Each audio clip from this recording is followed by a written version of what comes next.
Hey everybody, welcome to a very special episode of Tales from the Backlog. We're back with Jack Allen, talking about Dark Souls bosses this time. The Furtive Pygmy. Yes, the furtive pygmy Jack Allen and the artist behind this podcast's cover art. So, whether or not you listened to us talk for 3 hours and 15 minutes about Dark Souls earlier this week, or if you're just joining us for this episode, we are going to go on tiermaker.com and do tier lists for the Dark Souls bosses. So, we will post a link to this tier list if you'd like to make your own, and we will also post my tier list and Jack's tier list as we're going to do these separately throughout based on our own opinions. So it should go without saying though, but I do need to mention at the beginning of the episode that this will contain full spoilers for the entire game of Dark Souls and the DLC Artorias of the Abyss. So, we talked in the regular episode, the main episode about Dark Souls, about the bosses, which are pretty much fantastic. Wouldn't you agree, Jack? Oh, absolutely. These bosses are just, the majority of them are so memorable. Yeah. And at the very least, if they're not fantastic, fights, which some of them are, some of them aren't, most of them are super memorable for one reason or another. Sometimes that reason is really cool, and sometimes it's not.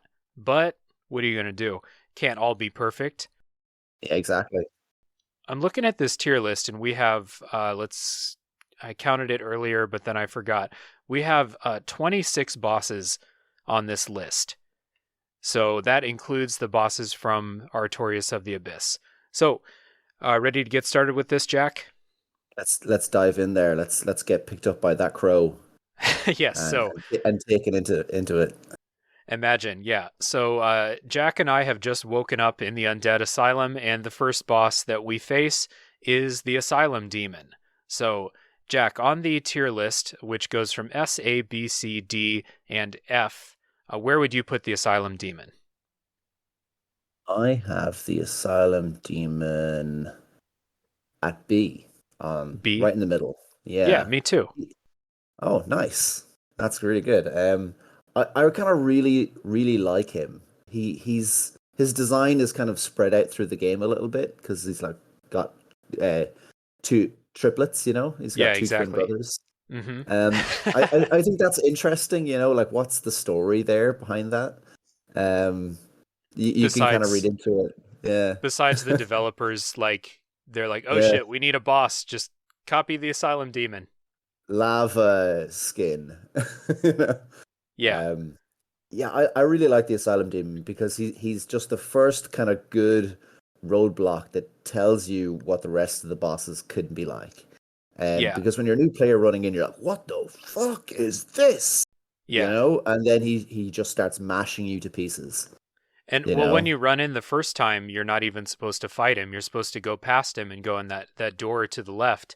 So, yeah, like, that's a good test for new players, or like a kind of a notifying new players, like, hey, this game is maybe a little bit different than what you're used to. And then the fight itself is basically teaching the main strategy for Dark Souls bosses, which is to like get up in their butt crack or in their crotch as close as possible, and then run away when they start to attack. That's yeah. basically how you fight this thing. And like What ninety an percent of other incredible hook. like 90% of other Dark Souls bosses. Yeah, it's a winning strategy. It's not shy to teach you that, or if you can get above them, Yeah. is another one. This So. one also, yeah, it teaches you the plunging attack, which stops. It's useful for the Taurus demon also, but there's not a whole lot of other bosses where you can do the plunging attack, but it does teach you about it. Yeah. Yeah, definitely. Have you ever beaten the Stray Demon, the Asylum Demon um, without taking damage? Uh, on my last playthrough, I started up like last week where I was a sorcerer. Yeah, because Mhm. sorcery is easy mode. Oh, nice. He never even got close to me in that run. Probably other than that, probably no. Like he usually tags me a few times. I've been getting good enough at them where I don't take any damage with them. Yeah. It's kind of like it's like a ballet, you know. Yeah. That's where I feel like I really enjoy this boss. That's why he's a B, I think. Yeah, he's a solid B, like a good intro, a good first boss to teach you like you have to learn their attacks, you have to get out of the way. You can't just like tank attacks like you can in, a lot of other action RPGs. So, yeah, good first boss. That's a B. And so let's see, Jack and we got out of the asylum. The crow came and picked us up, took us to Firelink. We got through the One in Undead each claw. Burg. And we are now facing the Taurus Demon, which is the second boss. So, Jack, where would you put the Taurus Demon? I have the Taurus Demon on an A. I went A. high. A lot of people might find that controversial. Okay. So, I what about think. the Taurus Demon do you like? But I like that he is my personal kind of roadblock when I was on the Xbox 360. Took me 2 days to defeat him, and I got the first epic win. That super high feeling you get when you defeat a boss, Mm-hmm. that's challenged you. That was my first kind of adrenaline rush of going, I want to fight more bosses, like this. And Yeah. it was super janky, super cheesy, and the music was just sweaty palms, galore. Yeah. Um, I loved hating him. I think Yeah. my t-shirt was just drenched in sweat by the end of first time I beat him. Yeah. I think So the I like first him. time I fought him too, it was like that. It's definitely Yeah, not like it's definitely not a comfortable fight. And I learned about you can kill that archer and go up there, and that's a good way for the game to show you like, hey, try this, come up here and see what you can do by putting that skeleton up there. So that's the Taurus Demon's really easy now. Sometimes he hits me when I'm running away, or like if you're trying to do that, like climb up the ladder strategy, sometimes he'll hit you even though you think you're safe. But it's not really that tough anymore. I'm going to put the Taurus Demon in the B next to the Asylum Demon. He's yeah. fine. Yeah. It's a good spot to put him though. Some people might not classify him as a boss in a sense because Well, he's reproduced later. So I'm like, I still think he's a good lesson learning mechanic boss. yeah. Well, it's pretty cool how they do that later with the Taurus Mm. Demon and the Capra Demon. They become just regular enemies, and you just like you kill several of them, and it Yeah, feels pretty good to do that, especially Capra, because Capra is such a yeah, wall for a lot of new players. it really teaches you that you've come a long way. Yeah. It's pretty epic. So we beat the Taurus Demon.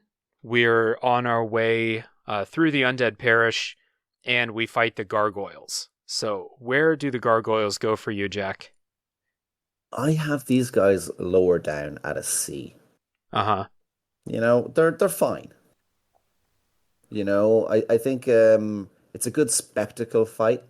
You come in, you bring your buddy Solaire or your buddy Tom, Yeah. and you walk in, and you're like, "Hey Tom, Solaire, let's fight this gargoyle."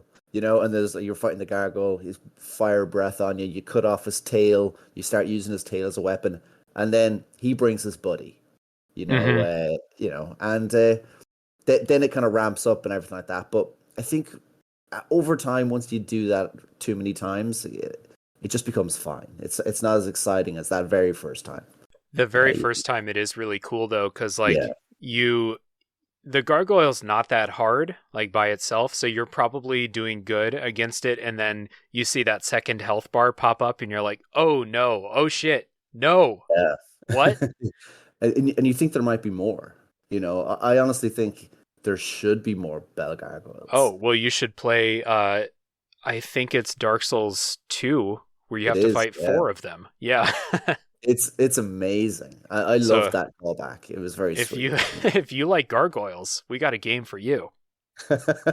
Some guy walks into a shop. I'm looking for a game with gargoyles. I'm just a big gargoyles fan. Yeah, and as if I can fight as many of them as possible, that would be great. Yeah. Yeah, Yeah, sure. I have the gargoyles in the I'll put them in the B because it's fun. It's really fun the first time, and like I said in the main episode, I like sunbrowing here for new players, or I mean, I guess it would be new players who are summoning help for the gargoyles. I like sunbrowing here. It's a lot of fun to co-op them. Yeah. It's fun to just So cheer people on as well. Like yeah, dress yourself up as Solaire if you can, and just and get summoned into the world and just not help. just And be just support. give them cheer and just be like, you can do it. Yeah, I always think that's quite fun. but not actually help them out at all. No, you gotta do it Yeah. yourself. I would be so mad if I summoned help and they didn't actually help me. But we had Yeah, my thoughts about that kind of stuff in the previous episode. we did. So let's see here. Next up, would we say that Capra Demon is next, or Um, would you say you go to the forest and fight the Moonlight Butterfly next? I would go Capra Demon. Yeah, Okay. it's the feels like the logical step. I always go. Okay. So where would you put Capra? I have the Capra Demon at an A. Interesting. Yeah, he's kind of like he's up there with the Taurus Demon, two bros having a beer, and they're just like, dude, we're like sixes in a 10 bar. Mm-hmm. What are we doing in here? Like, they just got lucky one night, and one of the players just said, "Hey, come on into the A tier. Start enjoying it with the rest of the good bosses." you know, um, Okay. yeah, I don't know. I just think when you first kind of see him, he's super edgelord. He's got two pet dogs. He's Uh-huh. just he's just in this super awful janky arena, and it's The arena pure sucks. cheese. It Yeah. is pure designer cheese, and they lay it on thick. And I kind of just appreciate that in itself. It's really, yeah. On one hand, I kind of appreciate how the designers are like, okay, we need a new type of challenge for the players. They beat, our early game bosses. Now we're going to have one where as soon as you open the door, shit is in your face hitting you. And the lesson is to not panic and like just, stay calm, kill the dogs first. That should be an added rule of Dark Souls. Kill any dog you see as soon as you see it. Yeah. And Capra's not that hard now, like if you know what you're doing. But I think I said in the main episode, my first playthrough, I got so frustrated at Capra that I quit playing the game and I started a new character 6 months later. You went hollow. I did. I went hollow. Yeah. Uh, Bonus points for Capra because there's a cheese where you can throw dung pies over the wall and poison Capra without even entering the boss arena, which is very I've meant funny. I've meant to try that actually. That's something I've always wanted to do. I've never tried it, but getting dung pies, I think, requires that you go down to Blighttown, and I'm usually not going down to Blighttown that early in Yeah. the game. You got to get covered in dung pie to get dung pie. Yeah. I'm putting Capra Demon as a C because the arena kind of sucks. The camera really fucks with you during that too because the Dark Souls camera doesn't handle enclosed spaces very well. So Yeah. he's going in C. And also I'm moving Asylum Demon up to A because the A tier is a little lonely. So Asylum Demon's going up to A. All right. He just got brought into the VIP room. Hell yeah, he did. Let's get Moonlight Butterfly next because you have access to the forest. You can go in there. And when Mhm. my first playthrough, I think Moonlight Butterfly was a very early game boss. So Moonlight Butterfly. Moonlight Butterfly is a C. Okay. It's a little forgettable for me, but I do remember me and Tom, we were one of our first co-op bosses together, Mm-hmm. and he told me the strategy. He was just like, keep your shield up, keep moving, duck, dodge, dip, roll, all of that, Yeah. and and he just killed the boss. He just killed it all on his own. He was like so epic, and that's how it happened. And I was like, huh? I didn't even see the boss. I was like, where is it? What's happening? So for me, I always rate the Moonlight Butterfly just kind of meh. You Yeah. know, I don't think it's a great boss. It's like if you're good at Dark Souls, but you don't have a ranged attack, if you're not a sorcerer, or you don't have a bow that does good damage, you you have to dodge its magic attacks, which can one shot you if you're not like ready for it. So you just have to dodge it and then just like wait for it to go land. And it doesn't feel good to like have this boss fight mastered and then you're like, I have to wait 30 seconds for it to fly around and decide to land. So Yeah. I'm putting this in the D tier. It's not F tier. I'm saving that for something special later. But I'm putting it in D. I don't think it's a very fun boss. And it hits Yeah. really fucking hard if that magic hits you. Yeah, I think I would move mine down lower. I actually drew a little X on MF Paint on my one in the C list. So he Okay. really should be lower, for Yeah. me. Yeah, Moonlight Butterfly kind of sucks. Um Next up, let's see. Next up, we'll say the next boss is the Gaping Dragon. You're going to go down cuz now you need to go down to Blight Town and uh one way to go do that is through the depths. So you need to fight the Gaping Dragon. So where would you put the Gaping Dragon? I have the Gaping Dragon like sitting in the VIP booth surrounded by all the badass ninja babes in the game. Uh-huh. Yeah. Dapper Demon, Taurus Demon are just there. Look at that badass. Like Uh-huh. he's in the A tier. Okay. He's really memorable for me and just super weird and cool. So Yeah. weird and cool. I actually drew the Gaping Dragon instead of having a little crocodile head, a Steve Buscemi head, uh, for fun, because I was like, what would make this even more creepy and weird? Yeah. So he comes up out of the this dank hole in this huge open cavern, and you just see this tiny Steve Buscemi head rise up and go, "Hey, hello, fellow chosen ones." And then he Mhm. comes up and there's this disgusting six-legged dragon with spines all over his stomach. It is Yeah. the biggest boss in the game, I'm pretty sure. It's yeah, maybe other than Calamite, it's Yeah, huge. And Ceaseless Discharge too, but yeah, it's yeah. huge. Um He's so big. It's amazing. Yeah, Gaping Dragon goes in the A tier for me too. The fight is pretty fun. Yeah, But the design on the Gaping Dragon is like incredible. Like it's yeah, such a weird and cool and metal as fuck like design for a yeah. boss. It's so good. And so anyone if you're listening to this episode and you've never played Dark Souls, just Google a picture of the Gaping Dragon and you'll see what I mean. It's just like a mess of teeth everywhere. Like it like it has like it looks like it has like a stomach on the outside and just opens up and just like envelops you inside of it. It's a very cool design. It's wild. I googled it and I had my your safe search filter on off, Yeah. and I got a lot of Rule 34. That's where Uh-huh. if it exists, there was porn of it. Yes. So yeah, Gaping Dragon. I was surprised, to see Yeah. some like female looking Gaping Dragons or something. I was like, this is really creative though. So Yeah, creative and horrible and terrible yeah, and all of the above. Yeah. yeah. Someone's been reading Kafka. Yeah. So let's see, after the Gaping Dragon and you head down into Blight Town and you fight Quelaag down there. So where's Quelaag going for you? Quelaag is in the bed of chaos. Oh, sorry, I read the bed of chaos. She's in the S tier. Um, Okay. that's where she is.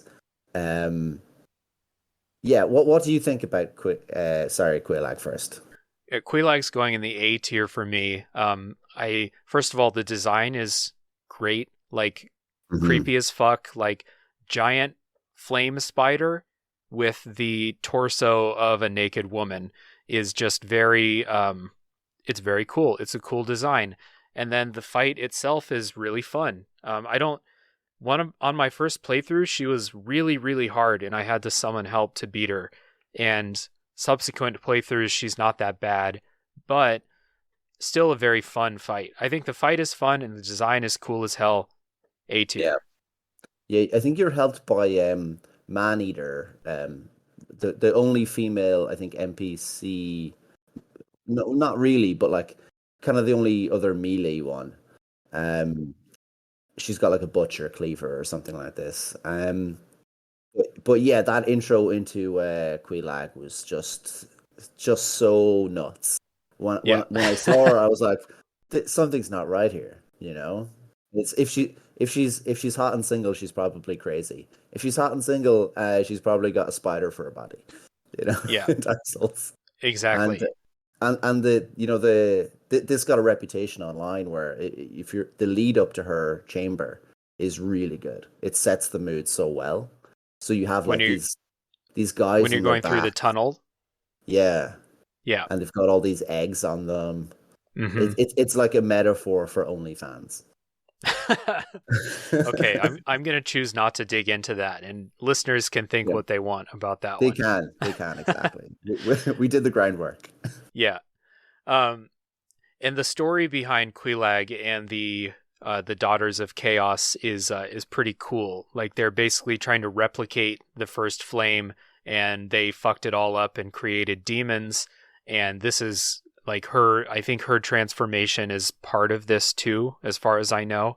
So That's true. like, Yeah. it's a cool backstory there, and also cool boss design, fun fight. Yeah, A tier. Set a trend for the rest of the Soulsborne games to have a creepy spider. Yeah. You know, that's nice to Let's have. see. Yeah, There's not enough spiders in games. well, Demon Souls has a big ass spider boss, and Dark Souls 2 has a giant spider boss, and I can't remember if there's one in Dark Souls 3 or not. But yeah, a lot of big spiders. I'm sure there is. Yeah, probably. I put money on it. So, after you beat Quelaag, we've rung both of the Bells of Awakening now, and so the door to Sen's Fortress is open. And so we're going into Sen's Fortress, where the boss is the Iron Golem. So where would you put the Iron Golem? Iron Golem, he's a B. You know, Mm-hmm. he's okay, but he's still good. I mean, he's like your real kind of challenge before you get to Anor Londo. But there's just something about him that just doesn't stick out to me all that much. Other than Uh-huh. if he hits you or anything like that, he brings the pain. You Yeah, know, he does hit really hard. yeah, and it's a really interesting kind of arena, but I just don't think he fits I that don't know. zone. I think he fits I don't know. This type of boss fits in Dark Souls, but you're right. There's not a whole lot memorable about the fight, other than the fact that you and the boss can both fall to your death off the edge of the arena. And Yeah, have you ever gotten him to go off the edge yeah, before? oh yeah, all the time. Yeah. He's It's like, the it's actual fight hilarious. takes a long time, so if you know how to do it, you might as well try to get him to just fall off the edge. Yeah, it may even happen like accidentally, you know, and you're just sort of like, what Yeah. happened? You know, it's kind of cool that gravity affects bosses like that to such a Yeah. degree. But like, imagine how terrifying it would be. You know, it's so memorable if he does fall off, but they have like a code written in that he crawls back up or something, Oh, like an yeah. animation. You would just be like, oh shit. There ain't Yeah. no cheesing out of this one. Like you've got to really fight him because he's a giant. Of course, he can climb a wall. Well, yeah, and like the developer, like FromSoft, has at least a couple bosses that I know of where you can get them to just fall off the edge, and that's it. And they've been aware of it this whole time, and they didn't, patch it out. So you can get actually, they might have fixed the one in Dark Souls 2, but you can get him to fall off the edge and he's dead. And it's very cool. Amazing. But more often that happens to me, and I'm the one that falls off the edge. Yeah, gravity is really the S tier boss. Yep. Thou You know, shalt respect gravity. it is the boss that makes other bosses die. Yeah, exactly. It's the ultimate boss. Gwyn has nothing on gravity. Ornstein and Smo, nothing on gravity. Yeah, Um, okay, so we beat the Iron Golem, and you are transported to Anor Londo. And before we get to the boss of Anor Londo, we should talk about the Painted World, because you can go in the Painted World during this. So the boss of the Painted World is Crossbreed Priscilla. So Where would you put Priscilla? I I have her up in S tier, you know. So it's her and Quelaag, Mm-hmm. um, and they're just, you know, it's kind of unique to have these kind of like, you know, dark kind of bosses, and then you have this really light boss, who's got music in her arena, Uh-huh. and has this really cool effect where she goes invisible, right? Right. Yeah. That was just so interesting, and the whole lead up to her, the snow and footsteps, very atmospheric, and that was really unique to me, I think, for Dark Souls. Um, it was kind of sad to kind of kill her though, because she's optional, like she's just She is minding her own business, optional. She's and I optional, and yeah, doesn't she tell you, like, she says something to the effect of like, "Hey, don't come in here. We don't have to, if yeah, you come in here, I'm going to have to kill you," or something like that. She gives you some kind of warning as far as I remember. yeah, it's something like that, like don't turn your back on her, or something Yeah. like that, or don't walk away from me. I don't know. She's in the C tier for me. I'm not really a fan of the turning invisible and looking for the footsteps there. Not really a fan of that. See where that would work really well if it was like a camera view was up high, kind of game, because when you like it is like Legend of Zelda but 3D. So you have a third person camera, Hmm. but if that camera was above you, like Link to the Past, that mechanic would work really well where you could see the steps move around you, but like It you is have to kind of keep hard moving to your see the camera. It's very steps. claustrophobic. Yeah. And like Yeah. she come out of nowhere with her scythe, you will die a lot. Yeah. Yeah, she's kind of tough, and you can cut her tail off too. So if you're into cutting off tails, you can cut Yep. her tail off, I as got far a as little, I I know. got a little belt full of tails. And yeah, yeah, in my little hut in the Undead Burg, I have a wall with all of my tails that I've collected. Yeah. Someone's on Etsy already Um, with that.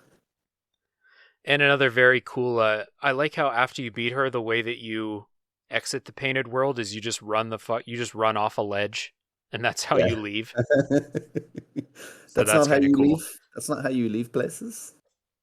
That's No, how I leave I mean, places. I tried. Maybe I'll try tomorrow. That's how I'm gonna leave school once I'm done. Yeah. So Yeah. yeah, that was Priscilla. Priscilla's in the C tier for me. And next up is Ornstein and Smo. Ornstein and Smoke. So where are you putting them? I'm trying to find them. Unfortunately, the pictures are very dark. Um, Well, it is Dark Souls. it's true. If you want better pictures, find Light Souls Yeah, you go or first Bright while Souls. I try and locate them, David. Okay.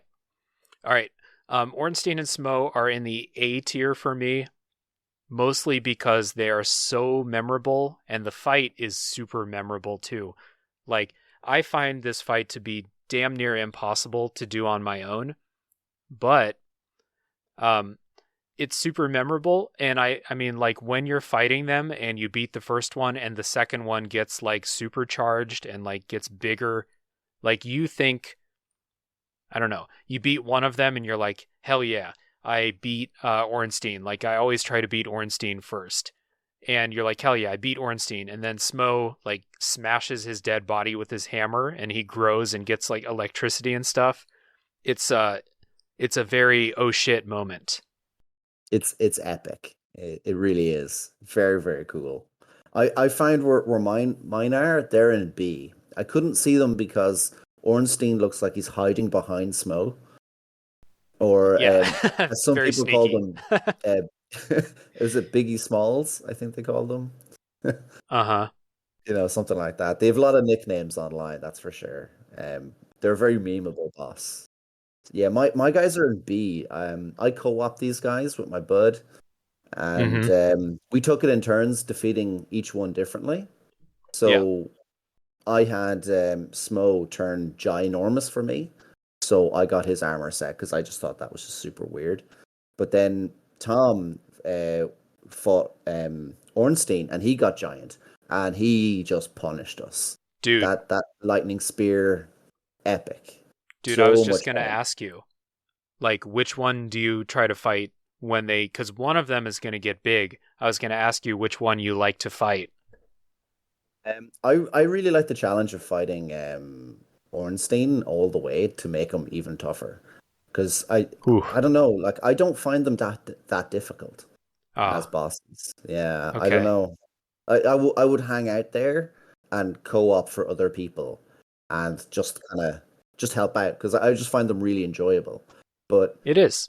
if you know what you're doing, like you probably won't even take damage. I'm going to push back on that because I feel like I have a pretty good idea of what I'm doing and I can't beat them by myself. I just think it's like you're constantly trying to keep distance from Smo and Ornstein is just zipping around the arena. It's just too much for me by myself. And like the last time I was playing, I made the mistake because I died to like Mega Smo a few times, and I made the mistake of being like, okay, I'm gonna fight Mega Ornstein this time, and Mega Ornstein is like 100 times harder because he's fast and has this huge reach, and he's just fucking giant. It's crazy. So Yeah, Mega Smo is still the way to go, even though it's hard. yeah, definitely. He's just he's a lot easier to manage, space wise. Um, it's just a kind of a cool achievement when you defeat those two bosses as well. It You is know, definitely an it's achievement for sure. it it's awesome. Like a lot of people just go, game's done. That's cool. I've been playing this game for 60 hours now, and I've got to this point. Maybe your Mo first playthrough, yeah. yeah, most normal length games like Skyrim, I don't know, or Metal Gear Solid, you'd be done by then. This Hmm. game, it's got a lot more to teach you. So the game is not done, and you get the Lord Vessel. And so this is where the game kind of goes up and it goes non-linear, and you can go to any of these four spokes to get these Lord Souls. So which one do you want to go down first? Um, I think let's go down into the catacombs. Okay, so we're gonna fight Pinwheel. So where do you put Yeah, Pinwheel? Pinwheel is an S tier boss for me. Okay. Um, I really, really like Pinwheel because he just kind of comes out of nowhere. He has zero setup. Yeah, Um, you're just walking along and you just look down into this kind of pit, or yeah. this kind of weird These room. giant coffins that It's a are giant rock, surrounding this this arena here. and you look in and it's super cool design. Like It is, someone yeah. really went to town. There's like candles, there's books. It is if you're into books, you're gonna like Pinwheel, I think. He's a Yeah. total nerd. You know, Yeah, he's just he there is. reading, Snoopy and Spider-Man and all this kind of stuff. What is he doing? He doesn't even know you're there when you Yeah. enter the arena. That's He's the like, thing. "Oh, Like, what are you doing here?" yeah, exactly. That's the thing. He's working. He's doing Yeah, his fucking necromancy or whatever it is he's doing in there. He's just chilling and you just like walk into his arena. He's not like one of these like bosses that you need to kill for story purposes. You just like happen to walk into his arena and he's like, "Who the fuck's interrupting my research?" yeah. Do you want some tea? And then Yeah. you backstab him, and he's just like, "We could have been friends." Yeah. You know? I had so Oh, much super research sad. left to do. Yeah, I mean, So, you keep dying. I'm researching necromancy. I could help you. yeah. Hey, I could He's dead. use you, Mr. Undead. Like, you could kind of help me with this. That would be really cool, actually. Imagine that. Like that would be a great DLC kind of thing if they kind of You, just uh, retconned Pinwheel, you, to you be shirk your cool. responsibilities as the chosen undead to just like work with Pinwheel on his Yeah, research. yeah, exactly. Like you just have hobbies, like loads of mini games, like you play snooker and darts, Yeah. like read comics. He's a So bro. he could be. He has Yeah, bro potential for sure. he And he's does. in the A tier for me. He's Nice. the design on him is really cool with his masks and stuff. Like you said, the arena you fight him in is really cool. The music for the Pinwheel fight is very like different from the other Dark Souls music. Yeah. So yeah, It's very really, cool. really good boss. And his items that he drops, like a lot of the bosses don't really drop items that are so specific. Mm-hmm. But pinwheels are really specific because whichever face you kill him with, you pick up that mask. And they have very specific advantages. Like the father mask gives you better equip load, I think. The mother mask, I think, gives you something very specific. And so does the child mask. But that leads into his story. That's why he's doing necromancy. He's trying to bring them back. Yeah. You know, so he's wearing the faces of his family. Like, Pinwheel could be the mother. Pinwheel could be the daughter or the child, you know? Mm-hmm. It's so ambiguous. That's why I think story reason he's up in S tier.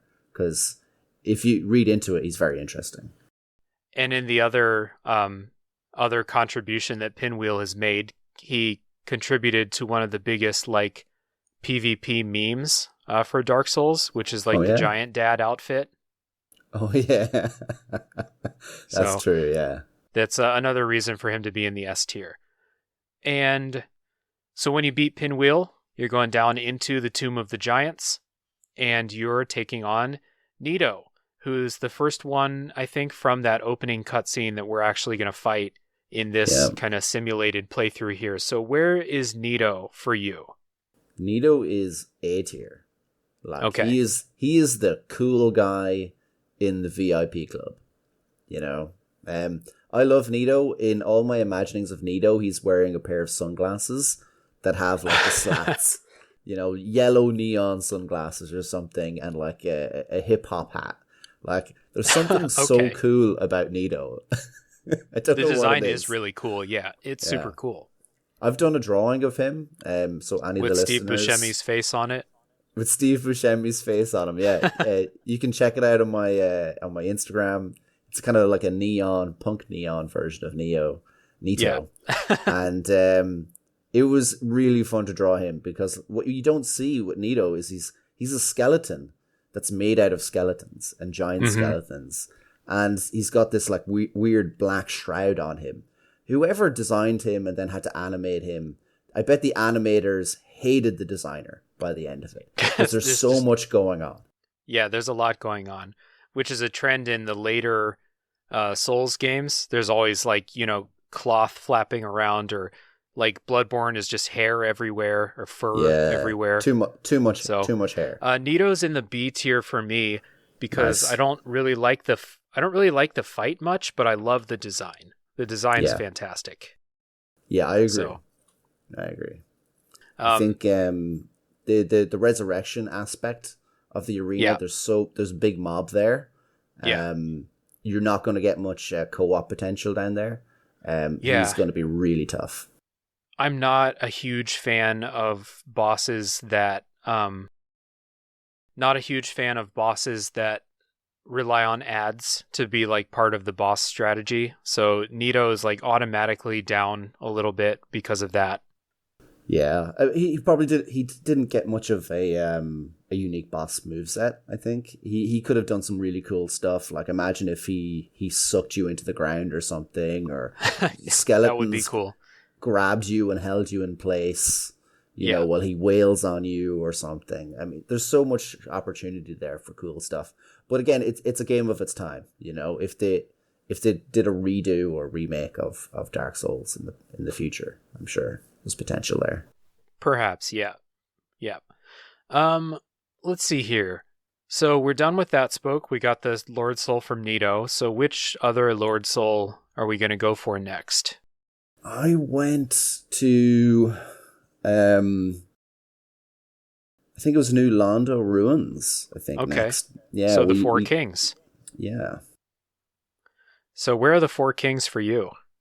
They're a D.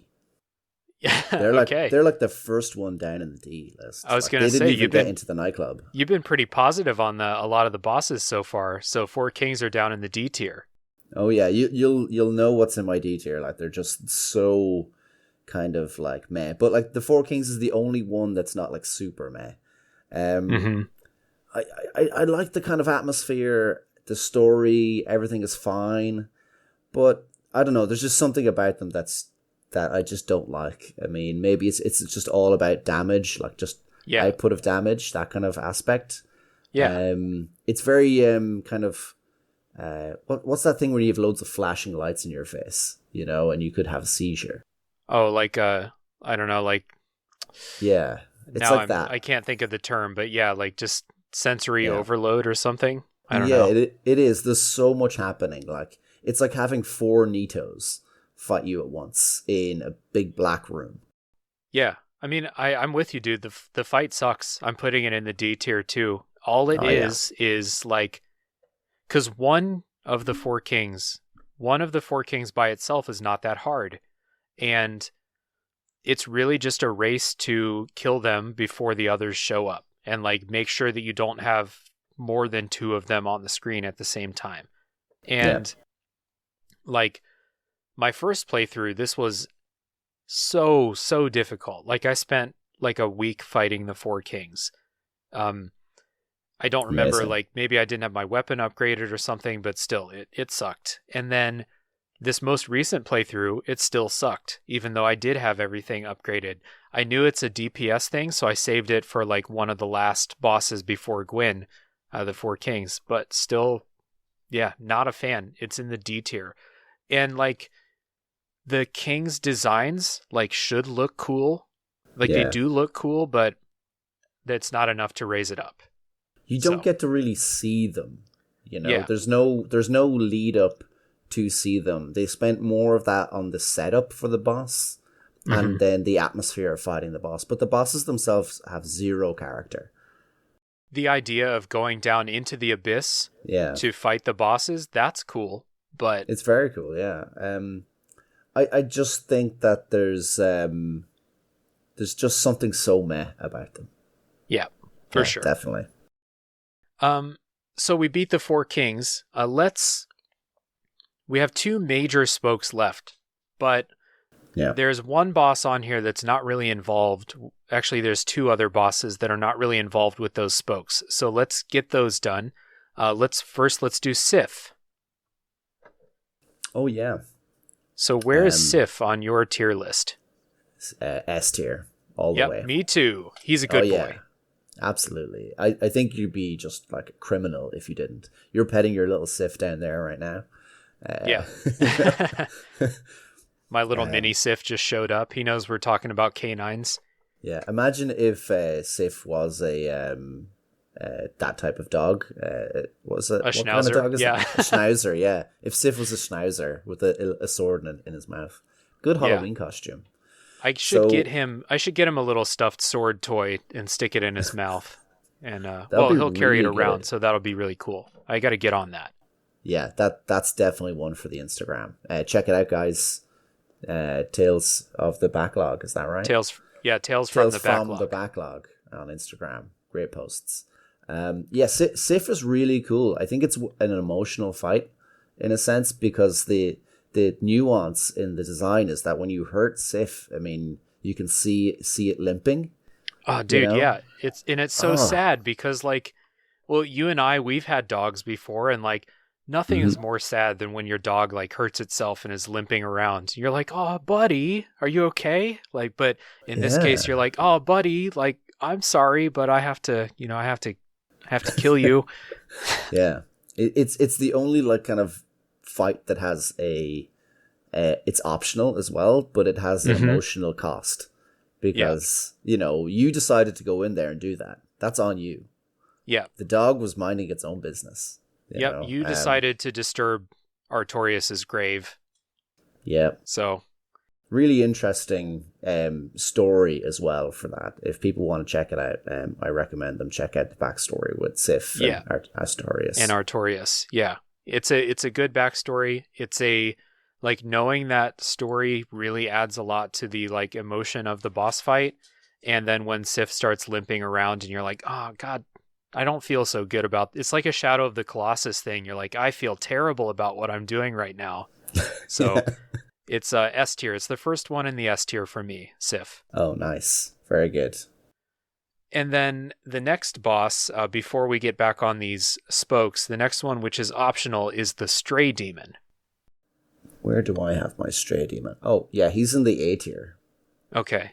he was a big roadblock for me. The arena is really challenging to go he's back hard. to the asylum. Yeah. He's tough. It took me maybe an entire day of fighting him, and my buddy Tom was on co-op with me the entire time while he was running around in the game, and he defeated him really easily. Maybe the first time. You have to get certain items to get down there. You have to get certain items to not, die, and you have to immediately kind of, push the initiative to fight him. Because if you let him take the initiative in the fight, he is going to absolutely demolish you. And I think that's kind of the cool lesson about the Stray Demon, is that like if you want to keep moving forward in the game, you got to move forward through this boss essentially, because you're not getting out of here. Essentially, yeah, exactly. You need to beat him to get out. The thing that kind of sucks is you take fall damage when you enter the fight because you fall down, and so you take a chunk of your damage. You should probably heal right after that. So it takes away one of your Estus because he hits really hard. It's a boss that I had fun learning. Because unlike the Asylum Demon, you even for like experienced players, he's not very easy and you'll probably die a few times. So I don't know. I had a lot of fun learning it. He's like similar enough to the Asylum Demon, but he will punish a couple of the strategies that you use to like make the Asylum Demon really easy. Like if you get up close to him, he has this like huge AoE attack that you need to like notice and immediately get the fuck out. But yeah. Other than that, I'm putting him in the A tier with the Asylum Demon. I think he's really hard, but I think it's a fun fight. Oh yeah, absolutely. I think he's definitely the older of the three brothers. I think so. Like he really just kicks ass. Super epic boss. He's actually the first boss you see in the game, which is kind of cool. Yeah, you look to your right after leaving the cage, and there he is just stomping around and you can hear him in there too. Yeah. He's just muttering about his brothers, just being like, "God damn it, I'm stuck in here." They're wandering around having good times. Yeah. Weird boss, but really cool. Definitely up there. Yeah, definitely cool. All right, next up, we are back to the spokes. So we're going to head back to, let's see, you want to go to Anor Londo, or do you want to go down into the Demon Ruins and Izalith? Let's go to Anor Londo, I think. Okay.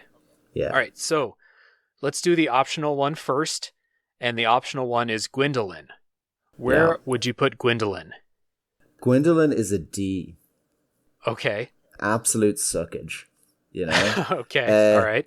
Because you have to destroy the amazing rendition of his sister, Guinevere, who's just such a great canvas to look upon, and you have to banish her from the game. Do you have to? I think so, yeah. To open up the kind of passage to get there, I think you do have to do that. I'm not sure. If there's comments if you do. in this, people should correct me because I could be wrong. If anyone knows, let us know. I'm not sure if you have to kill Guinevere or not. Oh, well, I did. Damn it. Yeah. I'm the worst. Look what you did.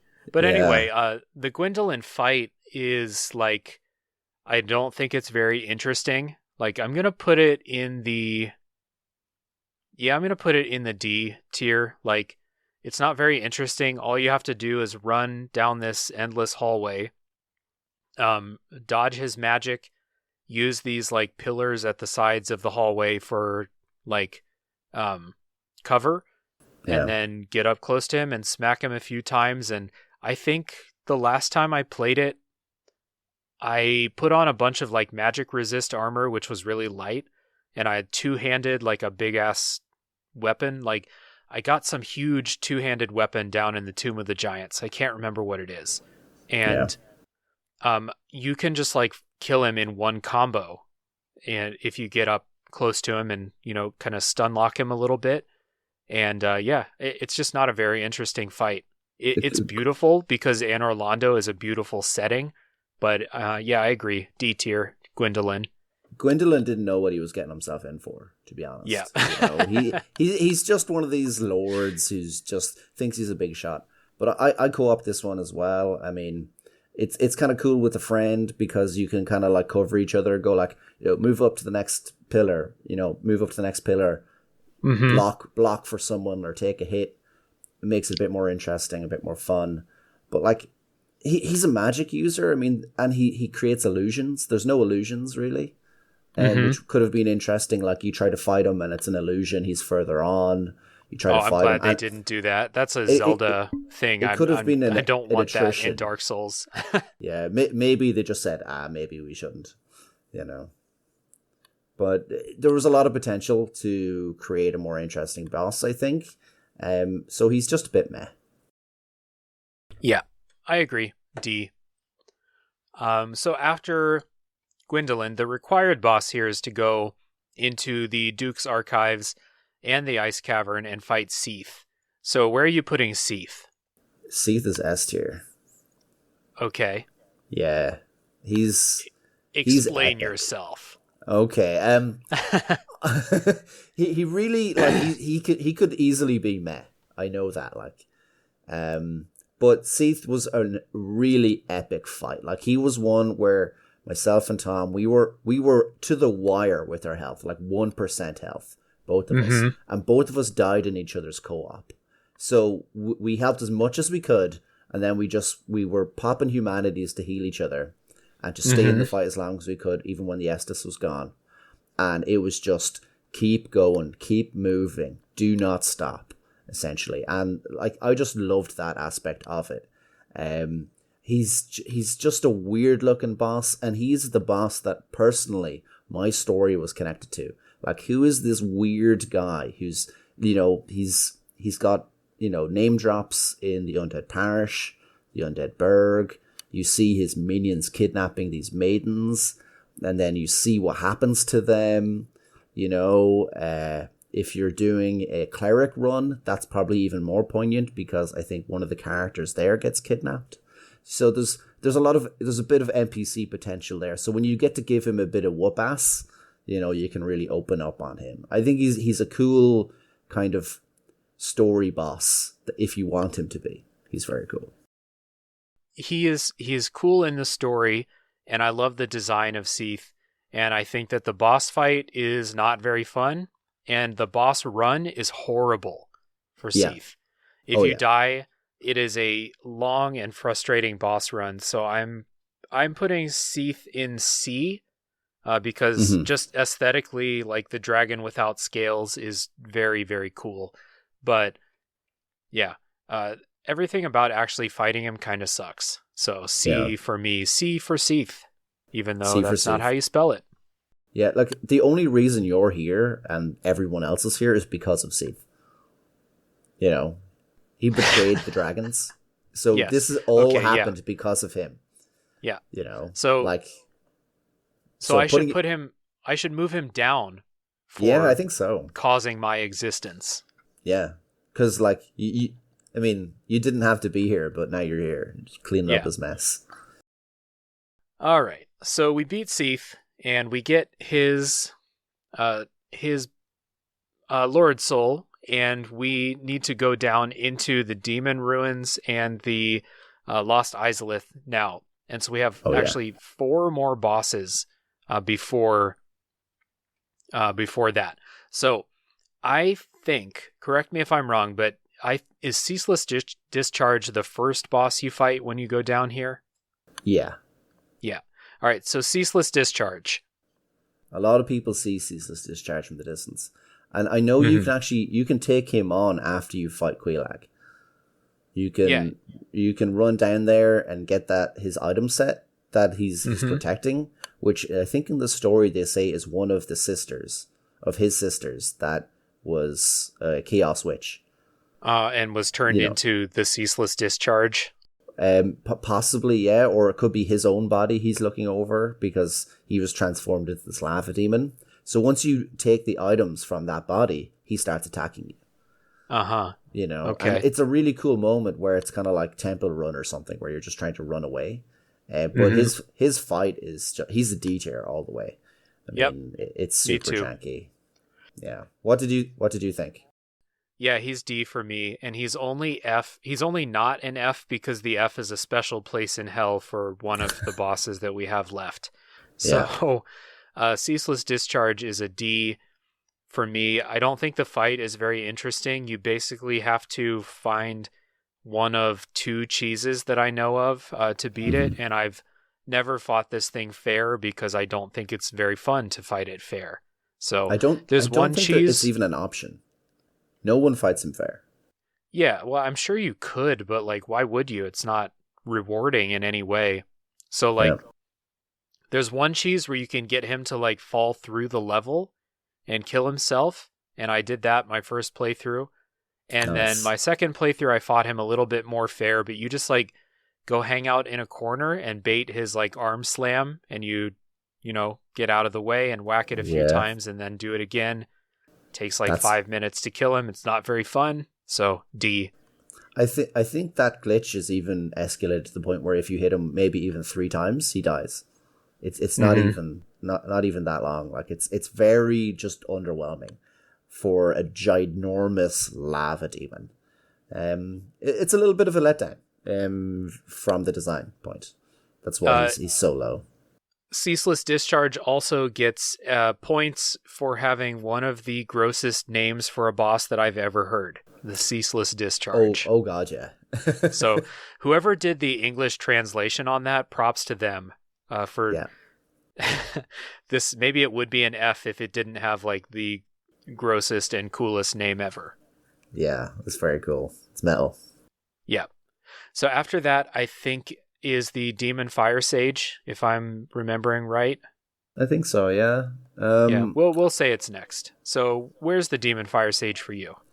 It's a C. Um, Okay. I found the Demon Fire Sage, he's okay. I mean, I think you meet up with Solaire just before, and he helps you for this fight. I But think Solaire fights you for the centipede. yeah, I think that's right. Yeah.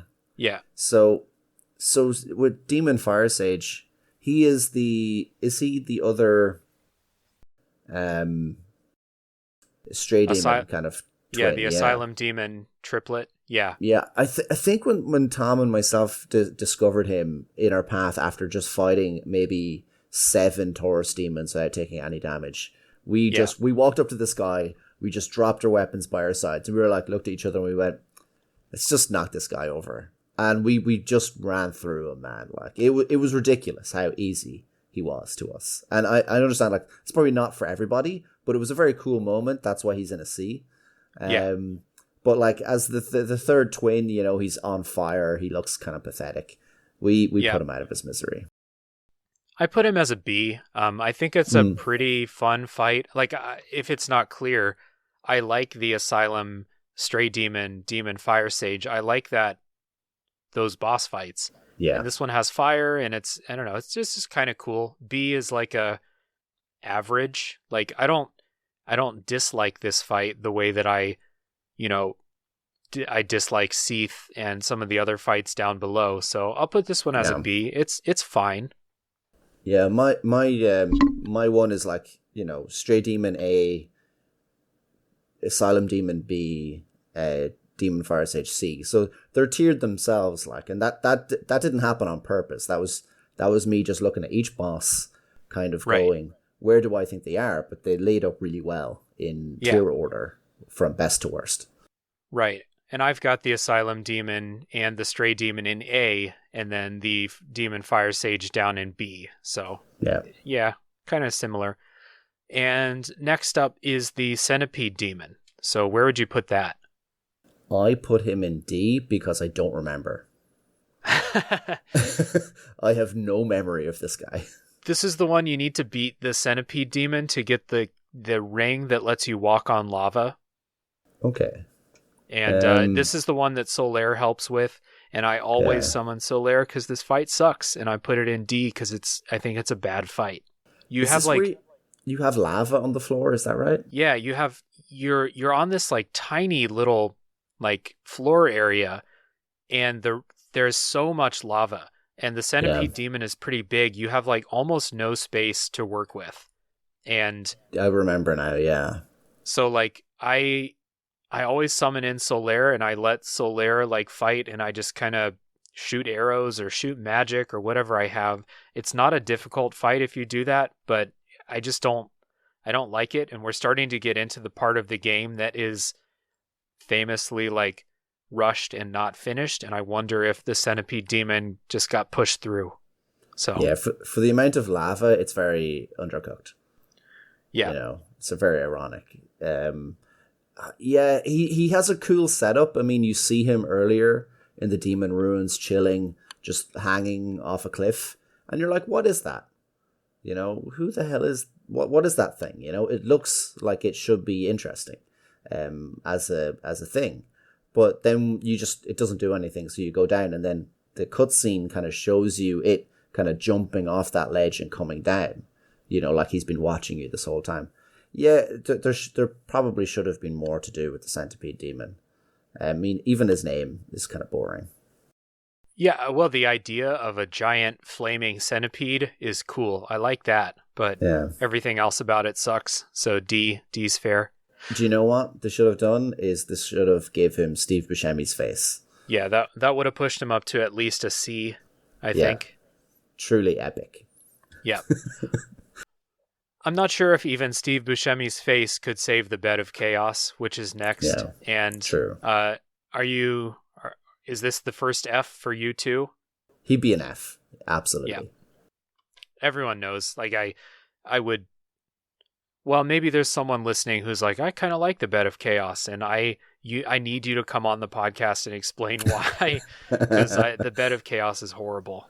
It's still the worst fight in all six of the From Software games that I've played up until now. It's the worst fight, the worst boss. Those are like fighting words. I don't know. I mean, who's gonna come out and defend the Bed of Chaos? Well, yeah, it's true. Yeah. I'm sure someone you could point to some other boss in. There's not a boss in Dark Souls 2 that I think is worse than this. So, I mean, it's it feels random which attacks it's going to do.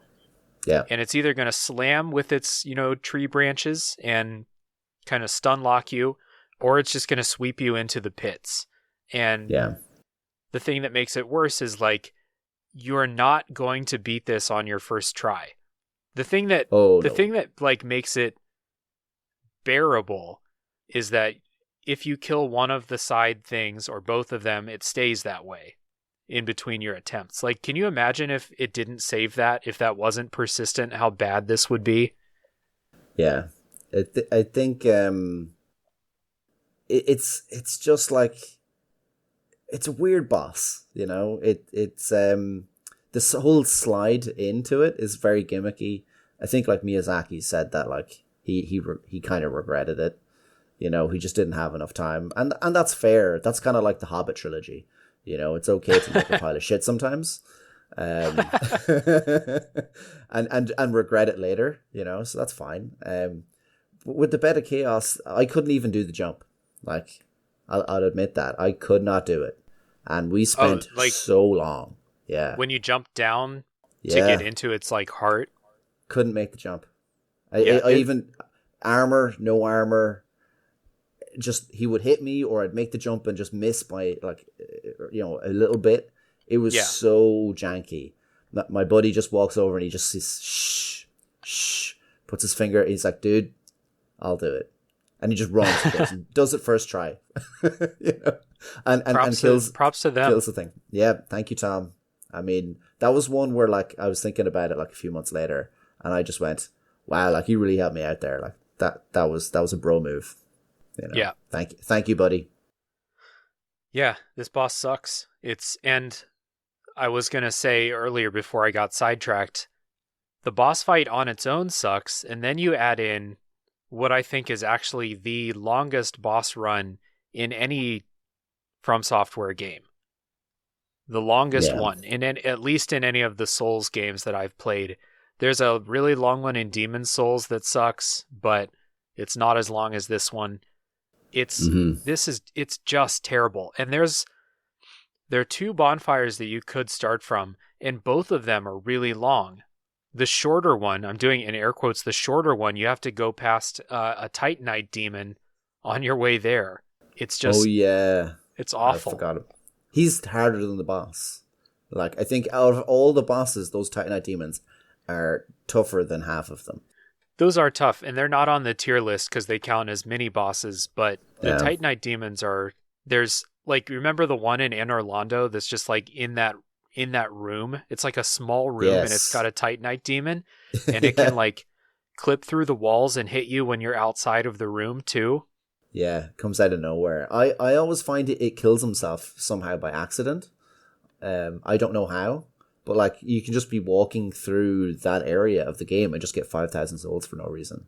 I think like he clips out of the wall or something and just falls. Maybe. So you don't ever have to go in that room. So that's nice to know. I always do go in that room because I'm exploring, and I always forget that it's got a Titanite demon. So I go in the room and I see it, and I'm like, oh shit. He's like sitting on the toilet, you know. You just open up. He's like, whoa. Yeah. Yeah. Occupado. Yeah. Yeah. Do you mind? Yeah. Little privacy, bro. Yeah. Titanite demons are weird. So after we beat the bed of chaos and we hate everything, we are done with all of the bosses from the main game, except for Gwyn, which we're saving for last. So we're going into the DLC, and I complained about finding the DLC in the main episode. I think it's bullshit, basically. And but you do find it because you looked on a wiki, and you immediately have to fight the Sanctuary Guardian. So how do you feel about this dude? Solid D. Just super meh. Yeah, I don't know. It just comes out of nowhere. He's just a roadblock, you know? Yeah. Nothing interesting about him at all. That's how I would describe it too. Just a roadblock, just a creature that you have to fight. No real lore significance that I can think of other than being what's in his name, the Sanctuary Guardian. Yeah. So I'm putting him in C. He's kind of fun to fight. That's why. Like, he's more fun to fight than the things that are in my D tier, the Four Kings and the Moonlight Butterfly. But yeah, not great. He's in my C tier, Sanctuary Guardian. I don't have anything else to say about it. I think when you backtrack through that area, he multiplies. Yeah, so I think there's two. Yeah, and the first one was really tough. Yeah, and it doesn't sound fun fighting 2 of them. I just looked at them and went, no, just ran past them. Yeah, it wasn't worth it. Yep. So after the Sanctuary Guardian, the next boss on here is Artorias. Artorias, the Abyss Walker. Or Edgelord Artorias. I don't know why you keep calling him an Edgelord. He's like... Artorias is cool. So where do you put him on your list? He's a B. He's a cool B. Yeah. Interesting. Where is he for you? He's S. He's my favorite fight in the game by far. It's not even close. He's my favorite fight in the game. Tell me. He's the most fun fight. I think the best Dark Souls bosses are dudes with swords. So in this game, Artorias is my favorite. In Dark Souls 2, Fume Knight is my favorite, who's a dude with 2 swords. In Dark Souls 3, Gale is my favorite, who was Gale was basically made as like a callback to Artorias. And so I just love learning his moves, and he's really, really hard, but every time I died, it was like, okay, I understand that move now. I know what to look for. I can avoid that next time. It's a super fun fight. And then the story with Artorias is the best. I think it's the best and like most coherent kind of story within the Dark Souls lore, the Dark Souls 1 lore. Absolutely. I totally agree with you there. So easy S tier for me. Easy. Yeah. I could have put him up in A or S for sure, but I think it was getting to a point in the game where we'd opened up the DLC, and like he was a fine fight. He wasn't too difficult for me. I don't think I just got a chance to kind of get to know him. You know, he was already we already killed him. You know, before he was done, and I think it was at a point in the game where I didn't really know about that part of the story. You know, I found out about it later, and I haven't gotten to the DLC in another playthrough really yet. Like, I've played the game probably 5 or 6 times and gotten to, you know, different areas of the game, you know, like the Four Kings or something, you know, and I kind of look at the DLC and go, that's another couple of hours, will I? Yeah. I mean, the DLC as a whole, I don't love the levels in the DLC, but I did love fighting Artorias, and I got time to get to know him because it took me like 30 tries to beat Artorias by myself. Wow. But it was awesome. like it was not a frustrating 30 tries. It was like this is fun learning this fight. I saw you play Bloodborne, and I can see where you would find that. Like, he's your cup of tea. Yeah. He's up there. Like, I was just thinking, like, if I'm going to do a top 5 or top 10 of all the Dark Souls, Bloodborne, Sekiro bosses, Artorias would for sure be in the top 10, probably top 5. So, yeah. Cool. After Artorias is, we have 3 more left. So after Artorias is Kalameet. Black Dragon Kalameet. So in order to fight Kalameet, you have to get the giant guy to shoot him down out of the sky, which is cool. He says, me help anytime. And so he has a solid bro move, shooting the dragon out of the sky. So how do you feel about Kalameet? He's a C. Okay. You know, he's fine. I mean, he's got a good setup. He's been shot by the giant. He comes down, but he's just a dragon. You know, he's just a generic fantasy dragon.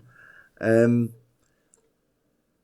don't really know anything about him story wise. And he's got a nice big area. If you're co-oping, you can kind of like manage him quite well. I think if you cut off his tail, do you get something? Yeah, you do. You get you definitely get something for cutting his tail off. Yeah, I think that was the more fun aspect of that for the fight that we did, where we just kept going, you know, just keep him busy while I cut off his tail. You know, like we weren't that concerned like with his threat or trying to get past him, because he just kind of felt optional in a sense. Like he wasn't in our way to get to anything. Yeah, you have to go into his arena because he won't mess with you otherwise. Yeah. Kalameet's a boss that, like, I know a lot of people really don't like, or a lot of people find him really hard, and I have him in the B tier. I think he's cool and he's tough, but I didn't find him to be unfair. Like, I beat him on my second try or something like that, and like, well, I just said I fought Artorias over 30 times. Like, I'm not trying to, you know, pull my gamer card out and say, like, look how good I am, but he just wasn't like that tough for me. And there's one dragon fight in Dark Souls 2 that I think is better, but other than that, I think Kalameet's the best dragon fight in the Souls games. Yeah, he's pretty good. It feels very Skyrim, you know. Man, I don't know. Comparing anything combat-wise between Skyrim and Dark Souls feels like sacrilege to me, because I like literally can't play Skyrim after Dark Souls. So I haven't touched Skyrim, like, because I remember Skyrim and Dark Souls came out at the same time. As soon as I discovered Dark Souls, I literally have not finished Skyrim since 2012. Yeah. I've never finished the story, never looked at it since. Same. I've had no motivation to ever play Skyrim again, because I think Dark Souls does everything that people like about Skyrim better, except for like that loop of like going dungeon crawling and finding shit and bringing it back to town and selling it. Other than that, Dark Souls crushes Skyrim in every category. It's really no contest for me. So we got into a little Skyrim bashing here. But it calls back a kind of little comic I remember seeing where It was a picture of like the red dragon, I think, burning the Uh-huh. player. And this is like the difference between Skyrim and Dark Souls is that in Skyrim, you get burnt by a dragon and you're like, oh, minus 5 HP. I'm grand. And then Yeah. the dragon burns you in Skyrim. You're ashes. You know, you're done. You're dead. Oh, you mean get in a Dark dustpan and Souls? brush. In Dark Yeah. Souls, yes. Yeah. Might have said a word there. But the difference is there. Like, if a dragon was going to burn you with his fire breath, you would be a puddle. Yeah. You know, and that there's no other way about it. That's what happens in Demon's Souls. There's a couple dragons that, or there's one that really fucks you up. And in this game, and in Dark Souls 3, there's the same kind of dragon thing in the beginning. Yeah. So, okay. There's some good dragons, yeah. Yeah. Usually not great dragons throughout the series, but I think Kalameet is pretty good. And Sin from Dark Souls 2 is an excellent dragon fight, I think. But the other ones kind of suck. Anyway, speaking of suck, Manus. Yeah. We have 2 bosses left. Manus, the final boss of the DLC. Where do you have Manus? Manus is in there at a C for me. Okay. You know, I really didn't like that your NPC companion that you can choose to bring is so hard to find that you wouldn't find it on your first try. Like that just felt really kind of, you know, they missed linking up that part of the story. And I think it's Sif, isn't it? It is Sif, you know, yeah. That's such a cool thing to add. But just making it so challenging, which is not surprising for Dark Souls. But just leaving it completely out there in no man's land or wherever it was to get is just kind of annoying. It would have made the fight so much better. Yeah, it's kind of hidden. I found it my first try because I was exploring. But awesome. The thing that sucks is that Sif is terrible in that fight. Like when you bring when you bring companions, the bosses get extra HP, and Sif just gets destroyed by Manus. Like he's good for holding Manus's attention for, 45 seconds, but he does like no damage to Manus, and Manus just destroys Sif every time. So it's not worth it to bring Sif in. Manus is in the D tier for me because he's the only boss in the game that I think is not fair. He's too much. Like in a game where most of the bosses move relatively slowly, you can like be patient and watch and learn. Even quicker bosses like Artorias moves quickly sometimes, but his attacks are easy to learn, I thought. Manus is so aggressive and he's so big and he hits so hard. Like, I hate that fight. I don't think it's fair, and I have to summon help to do it because, like, the fight begins, he comes up to me, I dodge an attack, I hit him a few times, but he's already in his next, like, wild combo, stun lock you, kills you. I don't know, I think it's bullshit. It's the only fight in the game other than Bed of Chaos that I would say is bullshit. Yeah, Manus sucks. D. It's unfortunate because he's the kind of instigator of the DLC. You know, he's the one that pulls you into the world. Yeah, the story is cool. The story behind Manus is cool, and Manus and Artorias and Sif is cool. And like, so you fight Artorias, and he's so like corrupted because of this like duel he's been fighting Manus, or he's been trying to hold the Abyss back, and that's really awesome. And then you kill Manus, and all of the legends in the, all the legends in the lore attribute killing Manus to Artorias when it was actually the chosen undead who did it. So Artorias can have the glory, but the Manus fight sucks. You should let Artorias do it. You should be able to summon Artorias for that. There you go. That's exactly what would make that epic. Because like as difficult and janky and unfair as Manus is, if you had Artorias, because he's in the story so much in the main game, he's in the DLC, it would make so much sense to have him there with you. You know, and maybe then you fight Artorias. Maybe you do it differently. You know, you fight Manus first, and then you kill Manus. You know, that's kind of cool. It's interesting. Yeah, I like it the way it is for story purposes where you fight Artorias first because you see the like corruption of the abyss, and then after you beat Artorias, you have to go down into the abyss and you get that kind of like, look what this did to Artorias. What am I going to do down there, you know? True, yeah. So I mean, it's good the way it is, but I always like to change things. If I was prepared, I actually would have had a tier list that just went like A, B, C, D, and then a tier, A, B, C, D, F, and then a special Bed of Chaos tier, because the Bed of Chaos is so bad it doesn't belong with the rest of the bosses, and Manus would be an F. But for now, he's in the D. Anyway, last boss of the game is Gwyn. So, Jack, where do you have Gwyn? Gwyn is S. He's the first one in S tier for me. I think he's epic. And I have a lot of stories and kind of like this about him. But what about you? You tell me where he is for you. He's in S for me too. Awesome, totally, yeah. totally deserving of being up there. Cool. I really like that he's just a guy. He's just a normal bloke. In his room, he's not some big monster. And his lead up to get to him is very well done. Oh, through the kiln is the kiln is a very cool level, like just been blasted by fire. Yeah, and you just have the 3 Black Knights who are kind of guarding him. Like that's just really cool because they're tough little mini bosses throughout the game. You have them to beat, and if you beat them, you should have hopefully a few Estus left, you know, or you just ran past them or something. They're tough roadblocks. Yeah, you got to just run past them.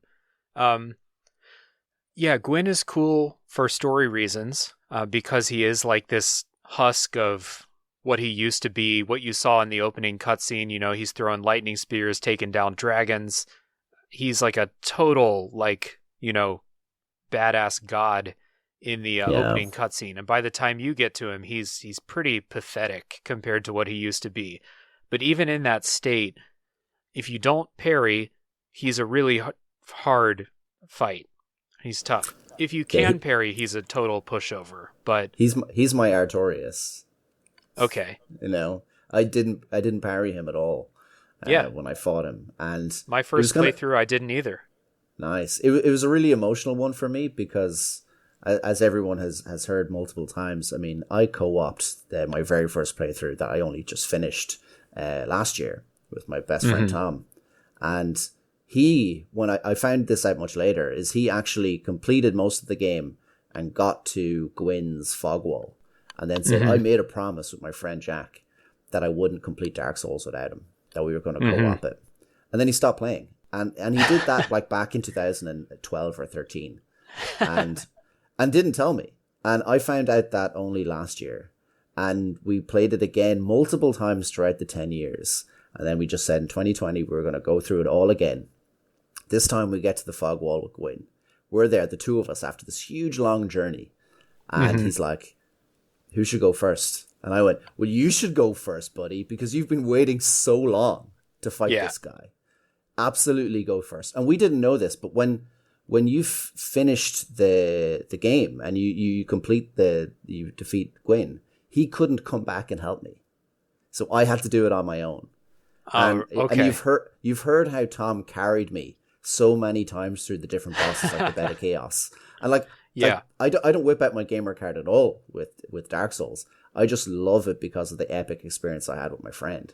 So Tom finishes the boss, and I'm there with him, and we're fighting away, and we absolutely double team this guy, and we beat him. He's still really tough, but then when it came to me, man, it was so tough. I had my buddy Tom cheering me on the whole way. Like, imagine playing Dark Souls and you're at the final boss and your best friend is like, come on, you can do it. And he's like watching your back. He's like, pop an Estus, you know, throw a dung bomb or something, you know. We're coming up with all these strategies to fight him, you know. Didn't even think about parrying the guy because it was so sweaty, palmed moment. And we finally got through him, and it was just epic. It was truly awesome moment. So S tier all the way. Yeah, my first playthrough, I didn't parry either, because like I said, I don't parry in Dark Souls. I can't parry. So my first playthrough, I had such a hard time with him, and I had to cheese him. There's a kind of waist high rock in the arena, or like maybe shoulder height rock, and you can just kind of get him stuck on the rock, and so he'll swing, but he's too far away to hurt you, and you can run up and hit him and, retreat around the rock. And that's how I beat him my first time, is just total cheese strategy. And then my second time, this was after I played Bloodborne, so I got kind of familiar. Like, parrying in Bloodborne's way easier than in Dark Souls, but I was a lot more familiar with like the idea. So I didn't parry the entire game until I got up there, and I practiced a little bit on the Black Knights. Yeah. And then I was like, okay, I'm ready. And when you enter the arena, his first attack is always this like jump and then lunge at you from really far away. And that attack is really easy to parry.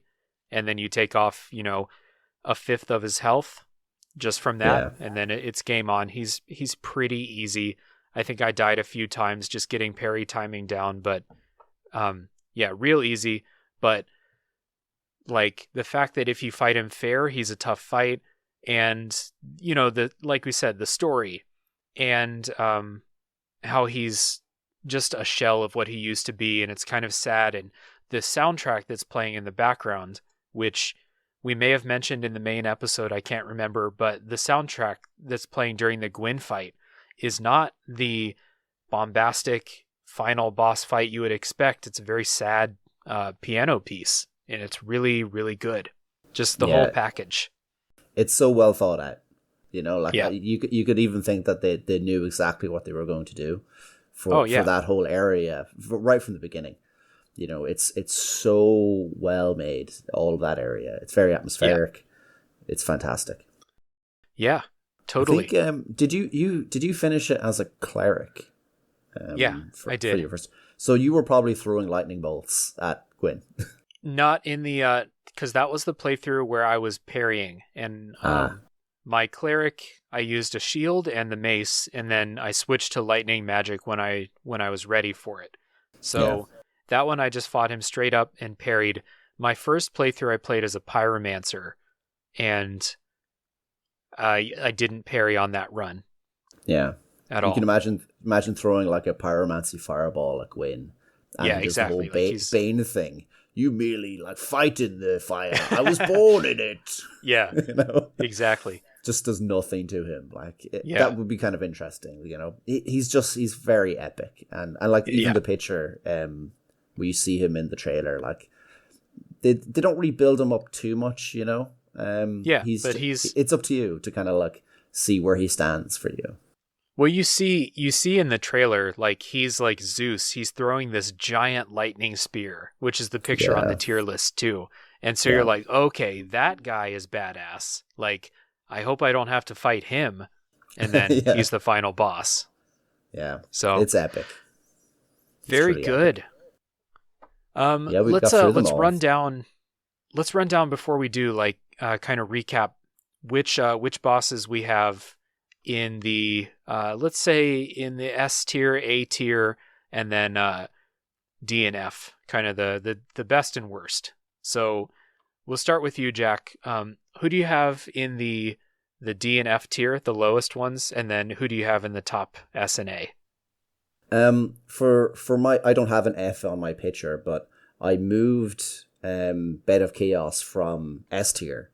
And put like a big X on it, so I know where that would be. And I think with Ceaseless Discharge, I think were my two like ones where I just like throw them down at the bottom, cast them into the fire. Yeah. The two Chaos things, they're just kind of so bad. So just throw them out there. That's it. Those are the only two I'd kind of put down there. All the D tiers, they're fine. They're meh, but they're still fine. Okay. Yeah. Who do you have in the D tier? The D tier was Four Kings, Sanctuary Guardian, Gwendolyn, and Centipede Demon. Okay. And then who do you have in the A tier and the S tier? So my A tier was Gaping Dragon. Like he really should be an S tier for me, but my S tier was pretty full. And I just love the Gaping Demon, then Capra Demon, Nito, Stray Demon, and the Taurus Demon. Okay. And then for S tier, Gwyn, Priscilla, Pinwheel, Quelaag, Seath, and Sif. So like Seath and Sif. You could say like I have like the Hall of Fame in S and A tiers. Mm-hmm. I think a lot of people may have the same picks there. Yeah. What about yourself? Yeah, so on my list, to recap, F tier is the Bed of Chaos all by itself. Like I said, there should have been a special Bed of Chaos tier, but as it stands, F tier, Bed of Chaos. D, I have the Moonlight Butterfly, Four Kings, Gwendolyn, Ceaseless Discharge, Centipede Demon, and Manus. Mm-hmm. And then all the way up in the A tier, we have the Asylum Demon, the Gaping Dragon, Quelaag, Ornstein and Smo, Pinwheel, and Stray Demon. That's the A tier. And then, I'm a top 3 guy, a top 3 podcast. Oh, yeah. So my S tier is the top 3. It is Sif, Gwyn, and Artorias in the S tier. That's really good. That's cool, man. I'm happy with that S tier for sure. And I did not plan this out before we did the episode, so that happened naturally right there. I'm happy with that. Top 3 podcast. So, yeah, I can't escape it. It's in my bones now. It is. It's the best game ever. So for those listening, we are going to post these tier lists, the pictures, on the Tales from the Backlog social media. Yeah. And I'm also going to put a link to this tier list in the episode description, so you can make your own and share it with me and Jack if you want to. And before we go, like we've said before, like we said in the other episode, Jack is an artist. He did the cover art for this podcast. So, Jack, will you let the listeners know one more time where they can find the awesome artwork that you do? You can find my artwork. Most of it is comics and Dark Souls related stuff and caricatures at Jack Allen Caricatures on Instagram. And if you don't know how to spell that, you can check that in the description. Yes. Because it's a very hard word to spell sometimes if you're dyslexic. Yeah. So yeah, check it out in the descriptions. And here, maybe I could send you, David, some of the few drawings I've done of Dark Souls, the ones I mentioned, Nito. Oh, yeah. Ceaseless with Steve Buscemi, and you could put them up on the channel as well. Oh, yeah. That could be fun. For sure. I'm trying to share the... I'm trying to draw all the bosses, but with Steve Buscemi incorporated into them. Okay. And remember, had any of these bosses been designed and in the actual game with Steve Buscemi's face, they would have been one rank higher. So Artorias with Steve Buscemi's face would have been a double S tier for me. But as it stands, here's where we're at. Can you imagine Ceaseless Buscemi? Buscemi Discharge. Yeah. Gross. So we're going to end on that note. Thanks everybody for listening. And if you want to support Tales from the Backlog, again, the best thing you can do is to share it with your friends and give a rating and review on platforms that allow it, such as Apple Podcasts and I believe Podcast Addict. But I'm an iPhone guy. I don't know a whole lot about that app. So leave a rating and review. Tell your friends. Follow on the social media pages. That is at Tales from the Backlog on Facebook and Instagram, and on Twitter at TFTBL Pod.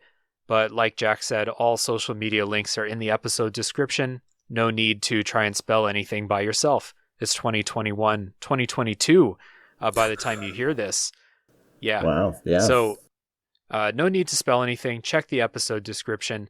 Thank you for listening. Again, if you want to make your own tier list and share it with me and Jack, I'm sure we'd be happy to talk about it. Dark Souls is a game that both of us love. We're at about 5 hours of podcasts total on Dark Souls, so you can tell how much me and Jack love it. So, Jack, dude, thanks for coming on and doing the tier list and the big main episode again. Thanks for having me. It was an absolute pleasure. I love Dark Souls, man. I love hanging out with you. Yeah. I hope everyone enjoys this chat. Yeah, it's been good. So, see everybody next time. Ciao.